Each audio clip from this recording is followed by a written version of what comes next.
warahmatullahi wabarakatuh. Perkenalkan, nama saya Silvia Agustiani dari BP22 Prodi Sistem Informasi. Baiklah, saya di sini akan menjelaskan materi tentang menguasai proses konektif untuk desain antarmuka yang lebih efektif.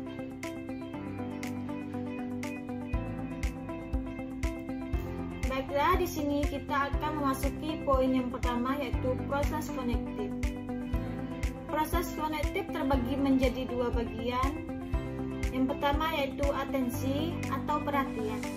Maksud dari atensi adalah kemampuan untuk terfokus pada informasi atau stimulus yang relevan, sambil mengabaikan yang tidak relevan.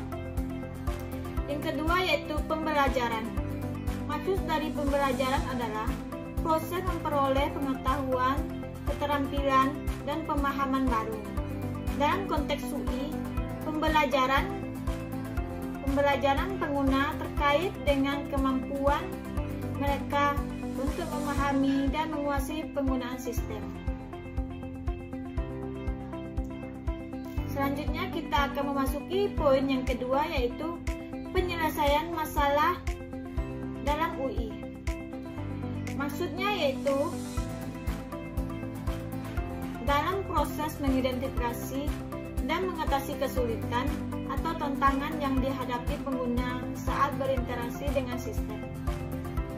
Dalam desain UI ini berarti memahami tujuan yang ingin diselesaikan pengguna.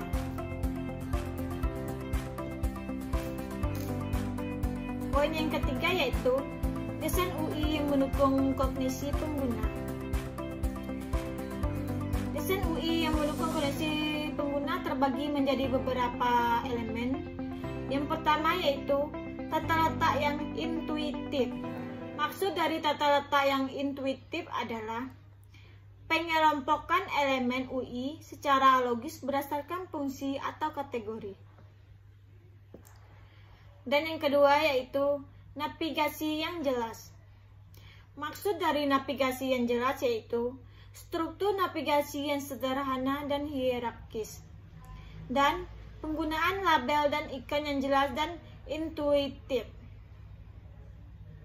Yang ketiga yaitu representasi informasi yang mudah dipahami.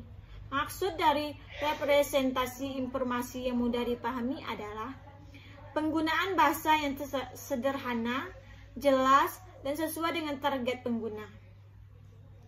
Yang keempat yaitu fitur yang sesuai dengan kemampuan kognitif. Maksud dari fitur sesuai dengan kemampuan kognitif yaitu penyediaan fitur bantu, pengingat atau penyatat, seperti website riwayat dan lain-lain. Fitur otomasi atau bantuan untuk mengurangi beban kognitif bagi pengguna. Baiklah, saya di sini akan langsung masuk ke materi yang pertama. Materi yang pertama yaitu teori proses konektif.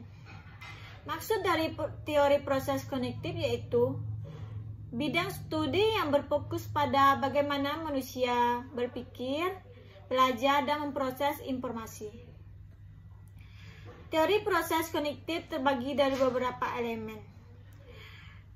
Elemen yang pertama yaitu persepsi, kedua atensi, ketiga memori, keempat pemecahan masalah, dan yang kelima pengambilan keputusan. Contoh UI yang dirancang untuk atensi pengguna.